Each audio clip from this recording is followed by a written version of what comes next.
Hey, welcome to day 2 of our 21-day fast here at Chapel Hill, and you can tune in every day here at our Internet Campus, and you can get a new devotional from one of our pastors. And as we're going into day 2 here, if you have your Bible nearby, maybe you've just been reading this morning or this afternoon, this evening when you're watching this, and God's been speaking to you. If you turn over to John chapter 10, we're going to go there here in just a moment. Let me just kind of introduce this devotional today with a little kind of illustration. How many of you maybe remember seeing like a car radio from like an older type of a vehicle that has like the little dial where you actually have to dial into the different stations? And if you're off just a little bit, I mean just a hair, you really get a lot of static, a lot of noise, and you can't hear that thing that you're trying to tune into. Well, today's devotion, we're really talking about tuning in to God's voice and really being able to hear the things that He's speaking to our heart. John chapter 10 and verse 27, Jesus says, "My sheep hear my voice, and I know them, and they follow me."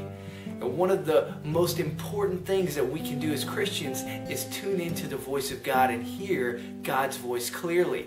But what happens is we live in a world full of noise. We live with noisy distractions. We live with the distraction of our flesh. We live with the distractions that the enemy throws into our lives.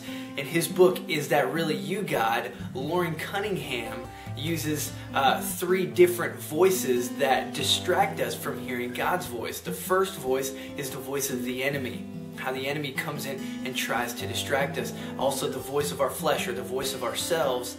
And then lastly, the voice of the world and those distractions that are there. And so today I really want to talk about how we can tune in and really hear God's voice in a real way. See, what fasting does probably better than any spiritual discipline that we can have in our lives is fasting helps us to get rid of the distractions, to get rid of the things that have been cluttering our lives. And I want to encourage you over this time of fasting, as more days progress and we get deeper into this, let God lead you closer to Him than ever before.